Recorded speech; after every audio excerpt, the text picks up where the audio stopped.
Bienvenue sur la chaîne Fiabilité Auto. Aujourd'hui, on va parler un petit peu d'une nouveauté, voilà, qui sort au mois de mars. Il doit avoir pas mal de précommandes déjà. C'est la Clio 5. Donc, on peut remarquer au niveau du design qu'il y a une nette amélioration chez Renault. C'est vraiment une finition. C'est une voiture qui est bien finie, qui a de belles lignes. Après, c'est chacun ses goûts, chacun ses couleurs, hein, c'est comme d'habitude. Elle a une belle ligne, une belle finition, des belles courbes. Voilà, je trouve que la courbe au niveau de la remontée des vitres arrière, c'est pas mal. Après, les petites poignées style Alfa Romeo pour ouvrir les portes arrière. Voilà, on retrouve des petites choses comme ça.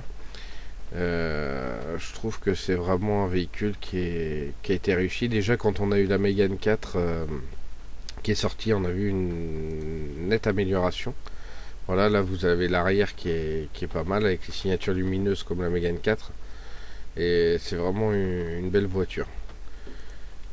Au niveau de l'intérieur, voilà, encore une fois, la qualité de finition. Bon, celle-là, c'est une finition un petit peu haut de gamme.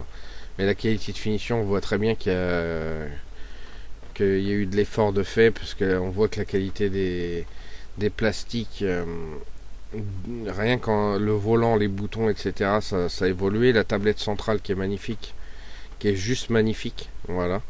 Qui est avec l'air du temps, parce que bon, bah, tout le monde sort ce genre de phénomène en ce moment depuis quelques temps. Le compteur qui est pas mal non plus, et le levier de vitesse qui est un peu plus en hauteur, ce qui est pas mal parce que pour la conduite c'est top, hein, comme quand on est dans un monospace, on a le levier à portée, c'est pas mal. Donc voilà, on voit quand même qu'il y a eu de l'effort, un net effort de fait quand même. Parce que c'est vraiment, on voit bien qu'il y a des petites finitions sympas à l'intérieur. Donc c'est pas mal du tout. Maintenant on va parler de la motorisation. La motorisation, voilà, ça se décline comme ça. Essence 3 cylindres, 1 litre atmosphérique. Une version 65 chevaux, une version 78 chevaux. Voilà, il y aura deux versions turbo compressées en essence 1 litre TCE 100 chevaux, essence 1 litre TCE 130 chevaux. Un modèle hybride essence en 1 litre 6 e-tech 120 chevaux.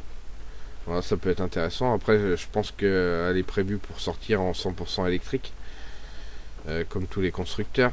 Et une version diesel de 1 litre 5 en DCI 85 et 115 chevaux.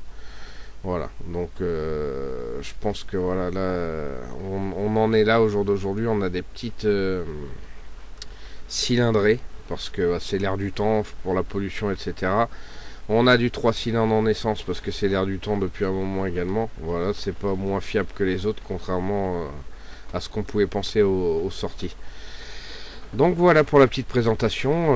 Je sais qu'il y a toujours des anti-Renault, bien entendu, qui ont eu de mauvaises expériences entre 2000 et 2007 avec les premiers DCI, etc., qui ont eu beaucoup de soucis, mais ça fait quelques années quand même. Faut pas se voiler la face que Renault est en nette amélioration et que est quand même très coté au niveau de la fiabilité depuis, on va dire, 2010-2011. Ça commence à être nettement supérieur. Voilà, je vous remercie d'avoir vu cette vidéo. N'hésitez pas à mettre votre commentaire sur ce véhicule et je vous dis à bientôt sur la chaîne Fiabilité Auto. Merci beaucoup. Au revoir.